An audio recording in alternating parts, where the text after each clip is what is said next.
nossos irmãos, nossas visitas que estão aqui nesta noite de domingo. Hoje, um pouquinho calor, diferente das outras noites que nós tivemos aí de domingo deste mês. Estamos aí na continuação do nosso estudo da revista A Origem de Tudo. Estamos hoje para concluir iniciar e concluir, porque vamos fazer isso hoje, o nosso quarto estudo, e assim estaremos na metade do nosso estudo, que são 8 noites. Falamos sobre a origem do universo, a origem da vida, a origem dos dinossauros, e hoje nós vamos falar especificamente do ser humano. Só lembrando que a gente está trabalhando alguns aspectos filosóficos, aspectos científicos, e todos eles sempre pautados naquilo que nós acreditamos enquanto igreja, tirando noções e princípios da Bíblia Sagrada. Por mais novidade que possa ser para alguns assuntos que a gente trata aqui, a gente tira todos os princípios deste livro, A Igreja Adventista tem o cunho criacionista bíblico, e é importante a gente frisar porque existem vários tipos de criacionismos, no mínimo 7.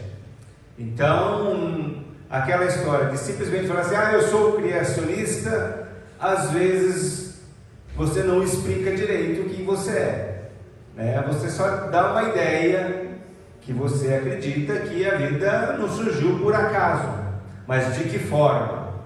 Então nós temos a perspectiva criacionista bíblica, e quem sabe em um outro momento a gente fale um pouquinho desses outros tipos de criacionismo, até para a gente não fazer outras confusões. E hoje nós vamos falar aí um pouquinho do ser humano. Nós falamos da origem da vida no estudo 2 e agora do ser humano no estudo 4. Então, se você tem a sua revista, se você não tem, você pode pedir em PDF ou pode pedir pelo número ali da Novo Tempo, pelo site, que vai chegar aí na sua casa em 15 dias. Lembrando que no final da programação das 8 noites, tanto você que está aqui na igreja, quanto quem estiver acompanhando em casa pelo YouTube ou pela transmissão, tem direito a um certificado após responder as perguntinhas que estão no final. Então, no final de cada tema, tem algumas questões. Então, nós vamos já aqui para o tema de hoje.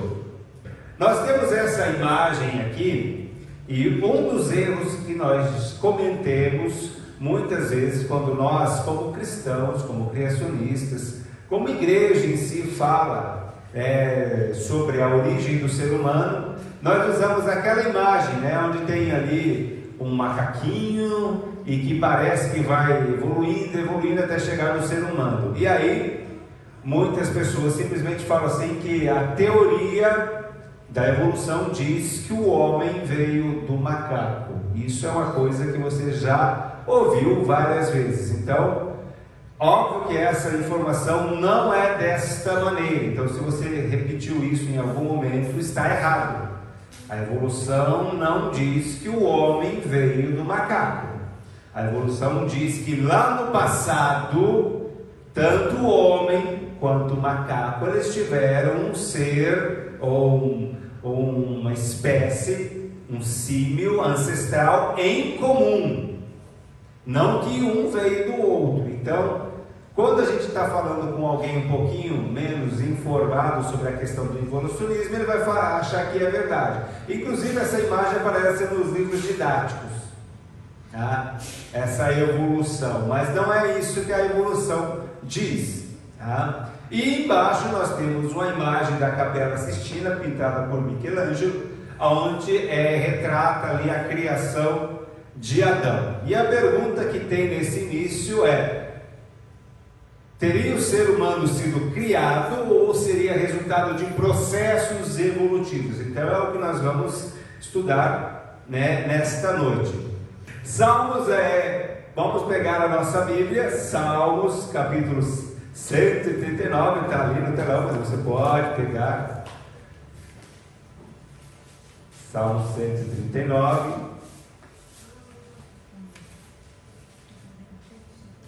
Tem na sua revista também. E Davi diz assim: graças te dou, visto que por modo assombrosamente maravilhoso me formastes.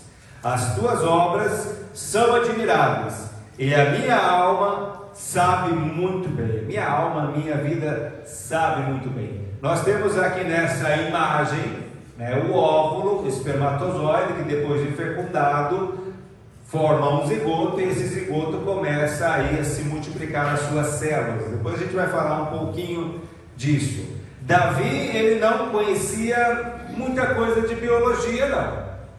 Mas uma coisa ele sabia, né? Quando ele olhava para o ser humano, desde os seus primeiros momentos, da sua formação do ventre materno, ele ficava abismado, maravilhado, como todo esse processo acontecia, tá?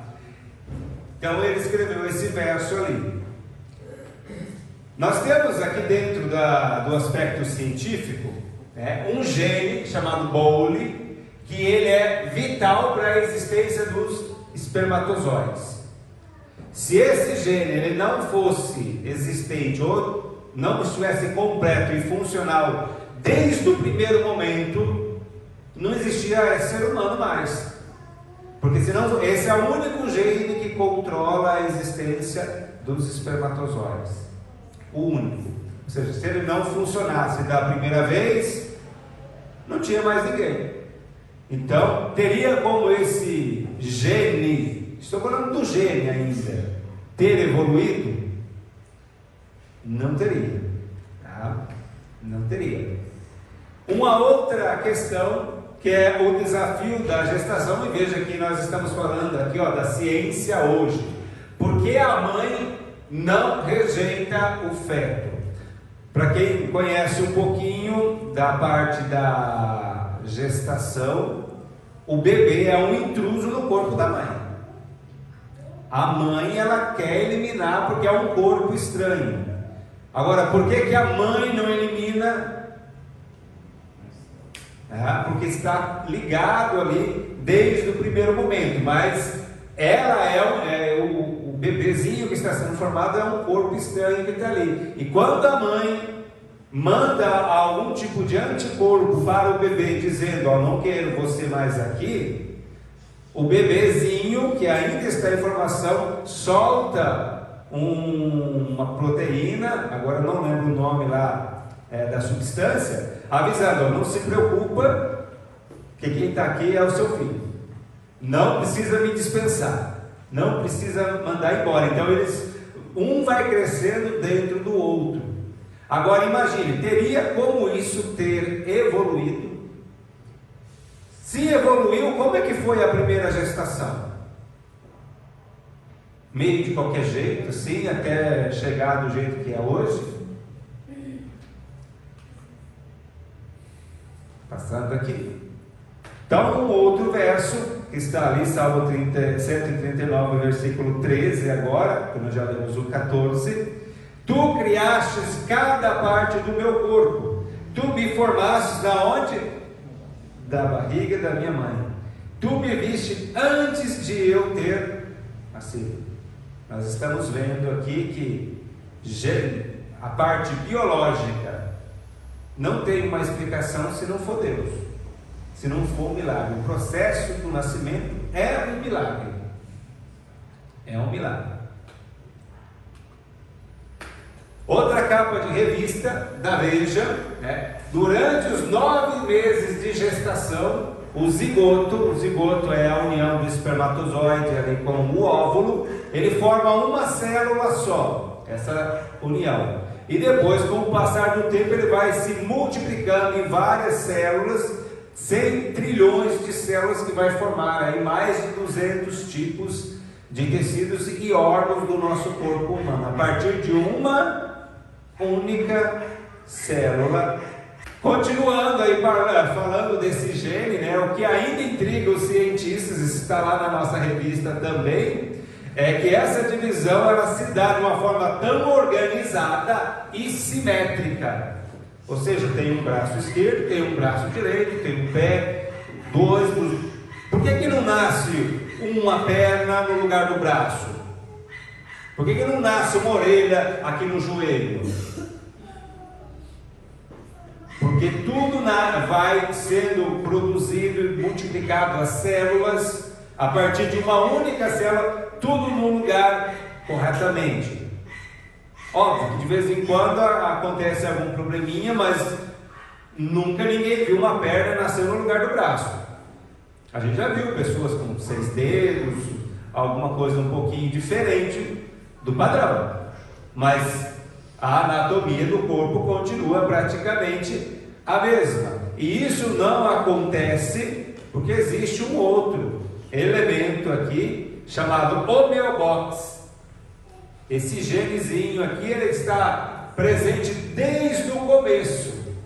E é ele que vai dizer, ó, braço você é aqui, braço esquerdo é ali, olho é nesse lugar. É esse genezinho ali que ele vai controlar. Ele é o fiscalzinho que vai controlando, ó.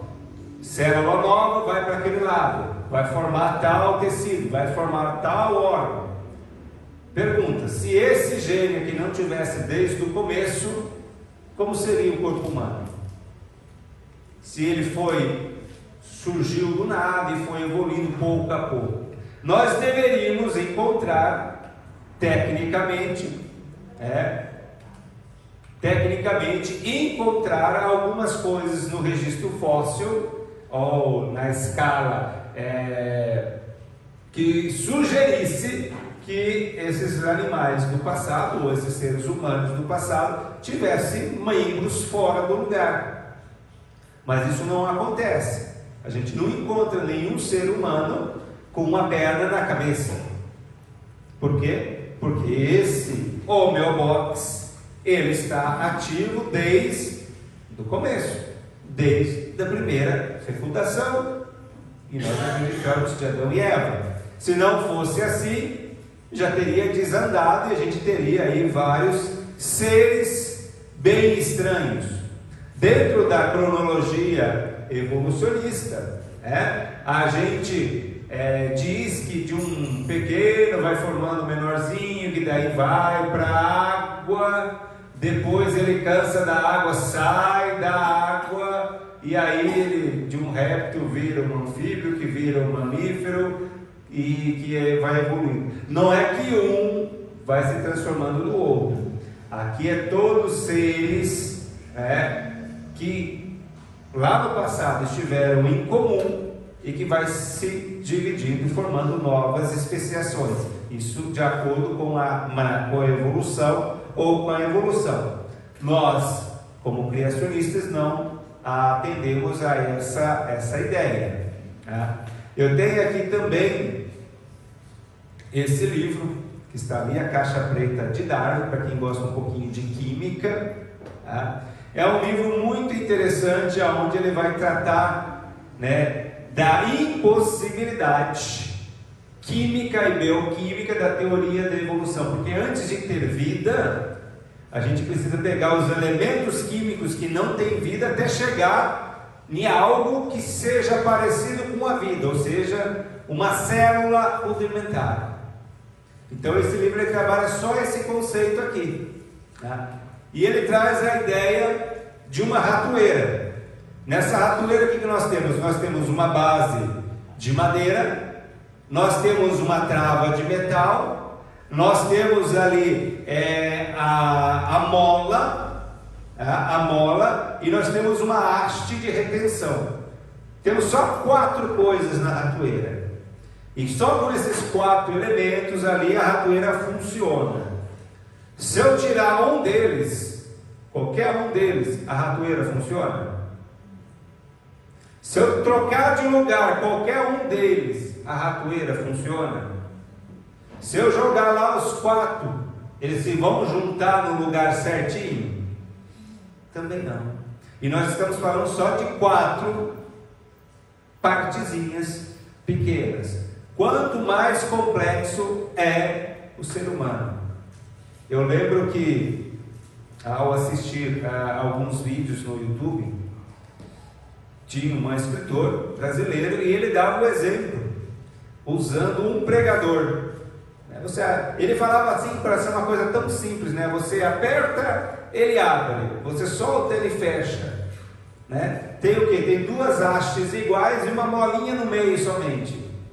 Uma coisa muito simples. Só que se você tirar uma daquelas três partezinhas, já não funciona mais nada, já não prende a roupa. Ariano Suassuna, o nome do escritor que usou esse exemplo com o pregador. O nosso corpo é muito mais parecido com uma linha de produção de um automóvel. Nós temos as peças que são produzidas, depois vai para a linha de montagem, cada um vai fazendo uma partezinha, até que no final nós temos o quê? Um carro, uma máquina pronta, que sai programado para funcionar. O que vocês estão vendo ali nesse desenho é o metabolismo humano, ou seja, o que você faz dentro do seu corpo para você funcionar. E esse desenho aqui é o funcionamento, sabe por quê? De uma única célula. Ou seja, se eu pegar e cortar alguma coisinha daqui ou tirar, essa célula inteira, ela vai acontecer com ela? Vai parar de funcionar, vai morrer, e as células morrendo, você também vai morrer também. Tá? Então veja, olha como é complexo o metabolismo humano, né? Aqui é onde vai entrar os carboidratos, os lipídios, vão ser transformados em energia, a sua alimentação, o DNA, o RNA. Porque para nós é muito simples falar assim: eu como de manhã, me alimento, tenho energia e vou trabalhar. Mas o seu organismo, como é que é o processo para transformar aquele alimento na sua energia? Está aqui, ó, esse desenho aqui. Você só tem que entender ele. Eu não entendo a maioria das coisas que tem aí. Só da célula humana existe um livro gigantesco desse tamanho, só para explicar o funcionamento de uma única célula. Tá? Eu comprei em casa, estou iniciando a leitura desse livrinho. Vamos falar um pouquinho da célula. Nós temos aqui o ribossomo, para quem lembra das aulas de biologia aí, ela é uma organela que ela vai fabricar proteínas e enzimas para que a gente continue a nossa vida. Tá? Então ela vai juntando os aminoácidos, que são essas letrinhas aqui, vai costurando. Tá? É uma máquina molecular e ela vai transformando isso aqui em novas proteínas. E quando eu falo é uma máquina mesmo. Eu não sei se eu vou conseguir dar play aqui, se conseguir dar o play, porque é um videozinho. Vamos ver se eu acho que tem que dar play. To understand it, let me take you inside a cell's nucleus. Crick proposed that the information inside DNA was in fact a precise Essa aqui é uma ilustração de como seria o interior de uma célula. Exact order to join up amino acids to make the proteins in our cells. Ela vem o DNA. The way the cell carries out these instructions. Ele está copiando uma fitinha aqui, ó. E depois o ribossomo vai vir nessa fitinha e transformar essa fitinha numa proteína. Copiou aqui o DNA, agora vai vir o ribossomo. The RNA carries the instructions for building the protein. É a fita de RNA. Ó, o ribossomo chegou aqui, junto em duas partezinhas, ó. E agora começa como se fosse uma máquina de costura, ó. Os aminoácidos vão entrando na sequência correta. As the ribosome works its way along the RNA strand, it reads the instructions, and these tell it which amino acids to join together. E do outro lado vai sendo formada aqui uma proteína. Qual proteína? Aquela que o seu corpo está precisando. There it is, a protein. And just think, the cell builds proteins thousands of times a minute to stay alive. A célula constrói milhares de vezes isso por dia. energia por segundo. O ribossomo, essa maquininha que nós vimos construir aí uma proteína, consegue fazer 20 blocos por segundo. O método artificial leva aí 3 horas para fazer um bloquinho. E a natural, que surgiu por acaso do nada, como eles dizem, 20 segundos, 20 blocos por segundo, 20 proteínas por segundo. Nós temos também aqui um outro, que é a quinesina, que esse aqui é um motor, ó. Não parece que ele está carregando alguma coisa aqui? Não parece um carinha com 2 pernas, 2 bracinhos aqui carregando alguma coisa? É exatamente isso. Isso aqui é uma quinesina, e ele vai caminhar aqui nessa estrada, que é um microtúbulo. O microtúbulo é como se fosse um esqueleto das células. As células, obviamente, não têm ossos, porque são pequenas, mas esses microtúbulos funcionam como o esqueleto, a estrutura, e ele caminha levando essas organelas aqui de um lugar para o outro, tá? De acordo com a necessidade. E quando eu digo caminha, pode dar um clique aí também, é um videozinho, é caminha mesmo. Só.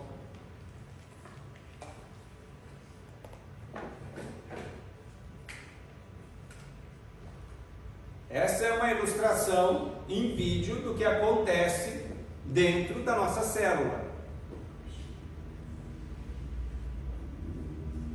Estou falando da célula, no interior da célula. Viu lá que tinha um carregando nas costas? Tá? É aquilo que nós temos acontecendo várias vezes, vários desses trabalhadores aí incansáveis dentro de nós. Isso aqui todo mundo conhece. O que é isso aqui? Itaipu, né? A usina hidrelétrica que transforma a água em energia. Aproveita a velocidade da água ali, a inércia, transforma em energia. Dentro do nosso corpo, nós temos algo parecido que é a mitocôndria. Ó, que é um desenho da hidrelétrica. O que acontece? Está o reservatório, passa a água aqui com velocidade, gira essa turbina, gera energia, e a energia vai ser usada em algum lugar, depois a água volta no rio. Dentro da nossa célula existe esse bichinho chamado mitocôndria, que ela vai pegar e converter a energia. Lembra aquilo que você tomou no café da manhã, na janta? Ela que vai transformar esse açúcar, essa gordura, em moléculas de adenosina trisfosfato, é ATP. O que é ATP? É força. Olha só como isso acontece. Então isso aqui está lá na parede da mitocôndria, vai entrar esses íons, vai gerar uma turbina, porque é uma turbina realmente, né? E que vai formando toda essa cadeia de elétrons aqui para te dar o quê? Energia. Itaipu só tem 20 turbinas. Cada mitocôndria possui milhares de turbinas. E nós temos milhares de mitocôndrias dentro de uma célula. É um videozinho também. Só se puder dar um play. Nosso corpo é formado por trilhões de células. Todas elas requerem energia para funcionar. Essa energia é criada dentro de nós, nas mitocôndrias. Aqui, o alimento é convertido em energia química chamada ATP. O ATP é liberado pelas mitocôndrias, então as células podem usá-lo. A mitocôndria consiste em 2 membranas, uma membrana externa separando o A do citosol e uma membrana interna envolvendo a chamada matriz.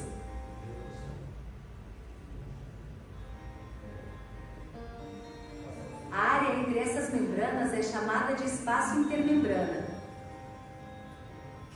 O ATP é gerado na membrana interna da mitocôndria por um mecanismo eficiente denominado fosforilação oxidativa, envolvendo o motorzinho aqui, complexos proteicos de membrana. Fica olhando o que vai acontecer nessa cadeia.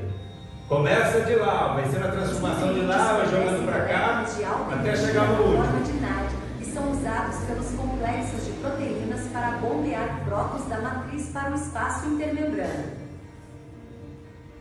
Esse bombeamento contínuo cria um gradiente de prótons. onde os prótons carregados positivamente são atraídos para a matriz mais negativa.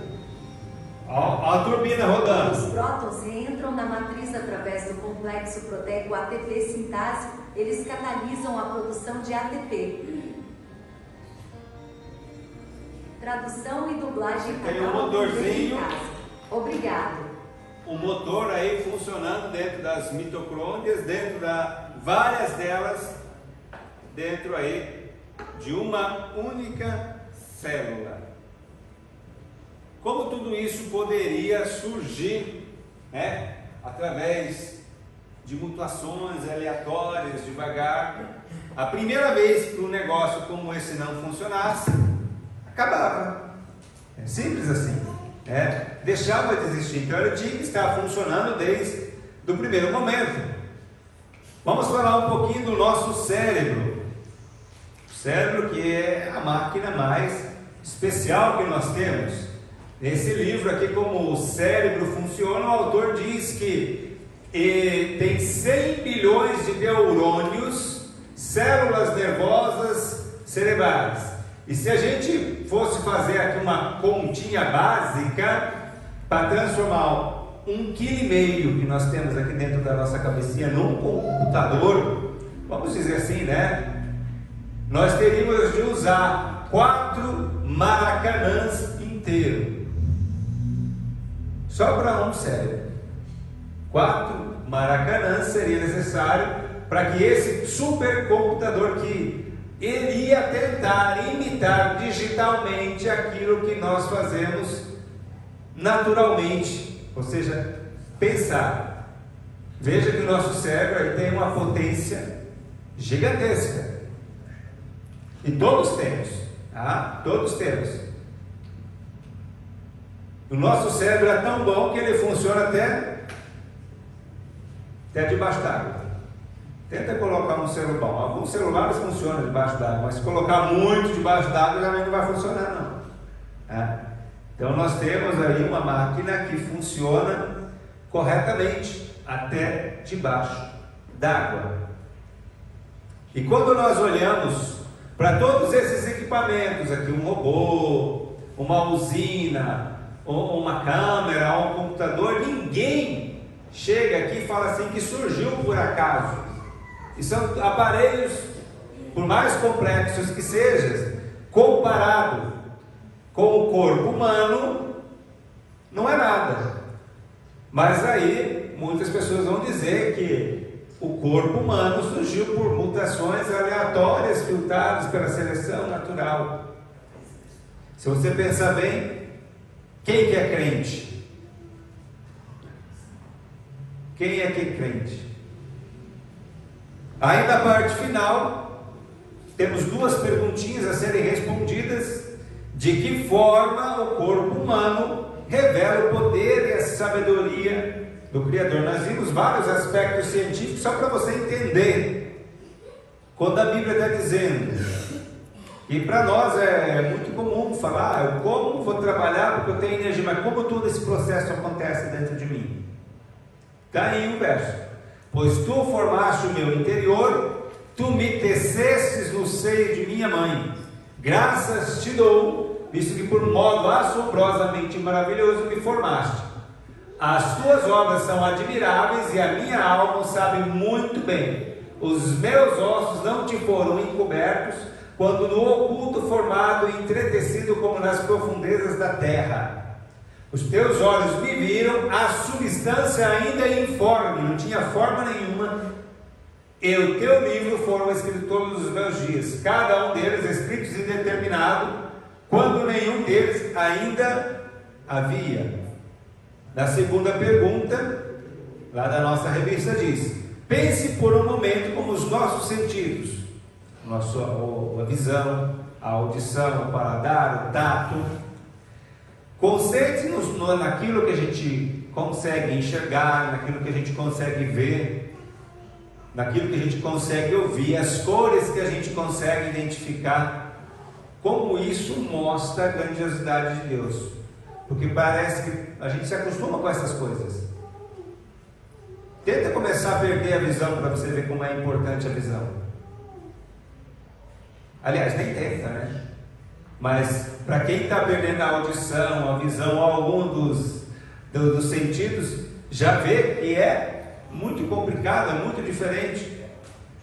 O ouvido que ouve e o olho que vê, o Senhor os fez, tanto um como o outro.